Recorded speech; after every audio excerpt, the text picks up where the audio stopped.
Robespierre, como el defensor del terror, enfrentó su propia decapitación. Piensen en un personaje que logra hacer una gran revolución y literalmente manda cortar las cabezas al rey, a la reina y las demás figuras del gobierno. Pero al final, él muere del mismo modo en una especie de karma de locura. Esto es la historia, y él fue Robespierre. Contexto histórico. Castigar a los opresores de la humanidad es clemencia, perdonarlos es barbarie. La Francia prerrevolucionaria estaba dividida en tres estamentos sociales, conocidos como los estados generales, el clero, la nobleza y el tercer estado compuesto principalmente por la burguesía y el pueblo. Estos últimos carecían de representación política significativa y cargaban con la mayoría de los impuestos. En el siglo XVIII, Francia estaba gobernada por una monarquía, con el rey Luis XVI en el trono. La élite aristocrática disfrutaba de privilegios y exenciones fiscales, mientras que gran parte de la población sufría pobreza y desigualdad. La corte real llevaba un estilo de vida lujoso, lo que agravaba la indignación popular ante la falta de recursos para abordar la creciente crisis económica. Francia enfrentaba una grave crisis económica y alimentaria debido a una combinación de malas cosechas, altos impuestos y políticas fiscales injustas. La escasez de alimentos provocó hambrunas generalizadas, especialmente entre las clases más bajas, lo que exacerbó el malestar social y alimentó el descontento popular. Durante el siglo XVIII, surgieron numerosos intelectuales y filósofos que cuestionaron el orden social establecido y abogaron por la libertad, la igualdad y la justicia. Las ideas de la Ilustración, promovidas por pensadores como Voltaire, Rousseau y Montesquieu, inspiraron un ferviente deseo de cambio y reforma en la sociedad francesa. Estos ideales se difundieron ampliamente a través de libros, panfletos y sociedades literarias, preparando el terreno para el estallido revolucionario. Nacimiento y aparición de Robespierre. El que pide con timidez se expone a que le nieguen lo que pide sin convicción. Maximilien François-Marie Isidore de Robespierre nació el 6 de mayo de 1758 en Arras, una ciudad en el norte de Francia. Era el hijo mayor de François-Maximilien Barthélemy de Robespierre y Jacqueline Marguerite Carron. Su familia pertenecía a la clase media baja y tenía ascendencia noble, aunque no eran ricos ni prominentes. La madre de Robespierre murió cuando él tenía apenas 6 años, dejando a su padre viudo y a cargo de 4 hijos. Esta pérdida temprana marcó profundamente a Robespierre y tuvo un impacto duradero en su vida y su desarrollo emocional. Tras la muerte de su esposa, el padre de Robespierre, abrumado por el dolor y las responsabilidades familiares, decidió mudarse a Alemania, dejando a Maximilien y sus hermanos a cargo de parientes y tutores. Esta ausencia paterna tuvo un efecto significativo en Robespierre, quien se vio obligado a asumir responsabilidades a una edad temprana. Robespierre recibió una educación religiosa en el Colegio de los Oratorios en Arras, donde destacó por su inteligencia y dedicación académica. Durante su tiempo en la escuela, mostró un gran interés en la filosofía y la política, sentando las bases para su futura carrera como líder revolucionario. Gracias a su talento y dedicación, Robespierre recibió una beca para estudiar en el prestigioso Lycée Louis-le-Grand en París, donde continuó destacando académicamente y se involucró en debates políticos y sociales. A la edad de 17 años, Robespierre tuvo la oportunidad de saludar al rey Luis XVI durante una visita a Arras. Este encuentro tuvo un significado simbólico, ya que años después, Robespierre se convertiría en uno de los principales críticos y enemigos del régimen monárquico. Después de completar sus estudios de Derecho, Robespierre regresó a Arras y comenzó a ejercer como abogado. A los 31 años, Robespierre había consolidado su posición como líder del movimiento revolucionario en Francia, ganándose la confianza y el apoyo del pueblo. La revolución. Cuando la tiranía se desploma, no hay que darle tiempo para que se levante.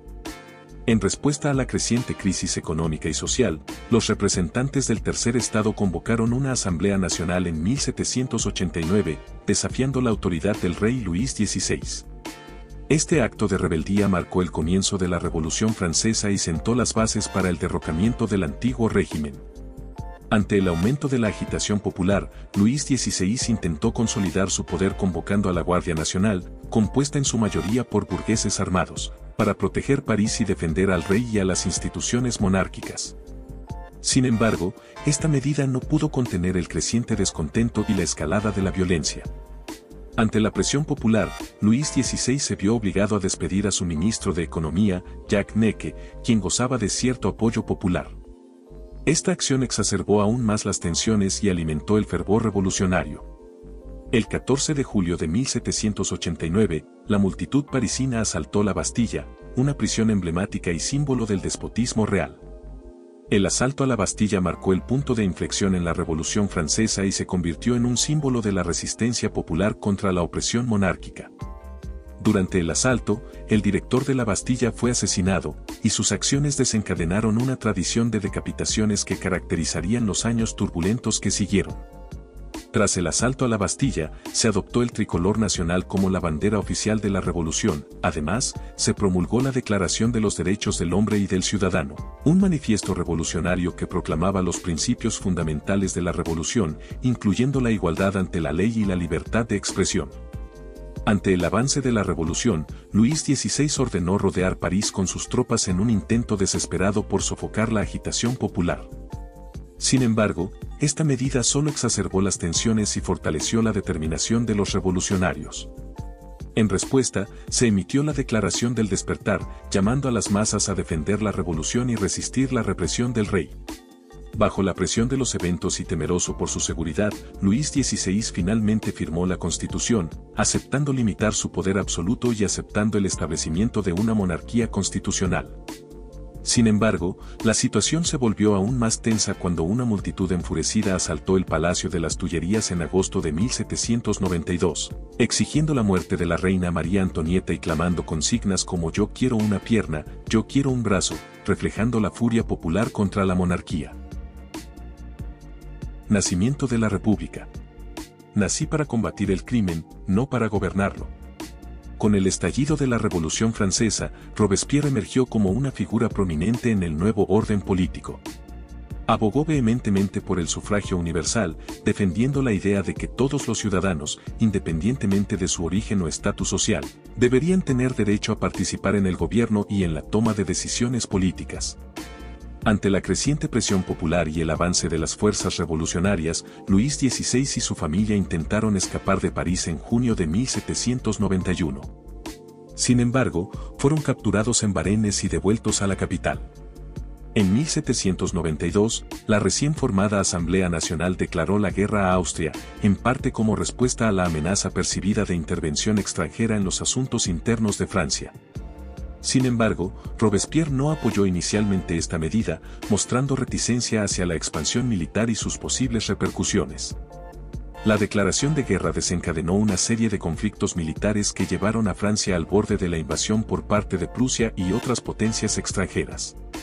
Esta amenaza externa intensificó la paranoia y la violencia interna, dando lugar a la radicalización de la revolución y al comienzo de lo que se conoció como el terror. A medida que la situación se volvía cada vez más desesperada, Robespierre abandonó su posición inicial de oposición a la pena de muerte y abogó por medidas más radicales para proteger la revolución. Bajo su liderazgo, el Comité de Salvación Pública adoptó una política de represión brutal contra presuntos enemigos del Estado, con la guillotina como instrumento principal de ejecución. Jean-Paul Marat, un influyente periodista y político radical, se convirtió en uno de los defensores más vehementes del terror. En sus periódicos instigaba a la violencia y pedía la ejecución sumaria de todos los enemigos del Estado, contribuyendo así a la atmósfera de miedo y represión. El terror. Hay algunos hombres útiles, pero ninguno es imprescindible. Solo el pueblo es inmortal. El juicio de Luis XVI comenzó en diciembre de 1792 y culminó con su condena a muerte por traición en enero de 1793. Este histórico juicio fue un momento crucial en la Revolución Francesa, ya que marcó la primera vez en la historia moderna que un monarca fue juzgado y ejecutado por su propio pueblo. El 21 de enero de 1793, Luis XVI fue ejecutado en la guillotina en la Plaza de la Revolución en París. Después de su ejecución, su esposa, María Antonieta, también fue juzgada y condenada a muerte por traición. El 16 de octubre de 1793, María Antonieta fue guillotinada en la Plaza de la Revolución, poniendo fin a la era de la monarquía en Francia. George Danton, un líder revolucionario y miembro del Comité de Salvación Pública, intentó moderar el clima de terror que se había apoderado de Francia. Danton abogaba por una política de reconciliación y clemencia, tratando de detener la ola de ejecuciones masivas que estaba teniendo lugar en el país. Robespierre, como líder del Comité de Salvación Pública, utilizó la guillotina como un instrumento de represión política para eliminar a cualquier persona considerada una amenaza para la revolución. Bajo su dirección, miles de sospechosos de simpatizar con la monarquía fueron arrestados y ejecutados en un intento de consolidar su propio poder y mantener la pureza ideológica de la revolución. A medida que el terror se intensificaba, Robespierre se volvió cada vez más radical en sus demandas de purificación revolucionaria. Instigó a la violencia y pidió más ejecuciones en nombre de la virtud y la defensa de la revolución. Además, para silenciar cualquier crítica o disidencia, Robespierre censuró la libertad de prensa, imponiendo una estricta censura sobre los medios de comunicación y reprimiendo cualquier forma de oposición. Durante el periodo del terror, las ejecuciones se llevaron a cabo de manera sistemática y continua, sin cesar, con miles de personas perdiendo la vida en la guillotina. Muerte de Robespierre. La muerte es el comienzo de la inmortalidad. Robespierre promovió una política de terror y virtud, argumentando que el terror era necesario para proteger la revolución y erradicar a sus enemigos. Bajo su dirección, miles de personas fueron ejecutadas en la guillotina en nombre de la pureza revolucionaria. George Danton, un líder revolucionario que inicialmente había apoyado el terror y el cual Robespierre lo consideraba su mejor amigo, comenzó a cuestionar la brutalidad del régimen de Robespierre y abogó por la moderación y la reconciliación.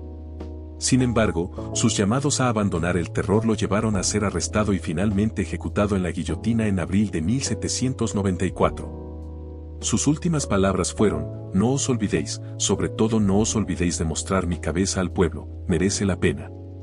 Y lo mejor, lo dijo justo antes de caer la guillotina sobre su cabeza: "De lo único que me arrepiento, es irme antes que esa rata de Robespierre".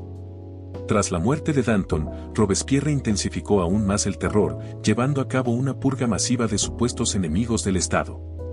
Bajo su dirección, el terror alcanzó su punto máximo, con decenas de miles de personas arrestadas y ejecutadas por sospechas de deslealtad. Robespierre dedicó gran parte de su tiempo a elaborar listas de sospechosos y a dirigir los juicios sumarios de aquellos considerados enemigos del Estado. En su último discurso ante la Convención Nacional, amenazó con una nueva lista de sospechosos que serían llevados a juicio y ejecutados. Esta amenaza provocó el temor entre sus colegas en la convención, muchos de los cuales comenzaron a ver a Robespierre como una amenaza para la estabilidad del país. Con el apoyo de sus opositores en la Convención Nacional, Robespierre fue arrestado junto con sus seguidores. Durante su arresto, Robespierre sufrió un disparo en la mandíbula, posiblemente autoinfligido en un intento de suicidio. Al día siguiente, el 28 de julio de 1794, Robespierre fue puesto en la guillotina, la misma filuda cuchilla con la que ordenó matar a miles de personas. Fue decapitado en la Plaza de la Revolución en París. La figura de Robespierre sigue siendo objeto de debate entre los historiadores y los estudiosos de la Revolución Francesa. Algunos lo ven como un líder visionario que luchó por los ideales de igualdad y justicia, mientras que otros lo consideran un tirano despiadado que sacrificó la libertad y la humanidad en aras de sus ambiciones políticas, aunque sentó las bases del nuevo mundo que nació del terror. La pregunta de si Robespierre fue un mal necesario para la consolidación de la República o un monstruo que perdió el rumbo en su búsqueda de poder sigue siendo objeto de controversia y reflexión. Esperamos que te haya gustado este video, y si tienes algo que comentarnos, lo puedes compartir en la sección de comentarios, y no te olvides de compartir este video.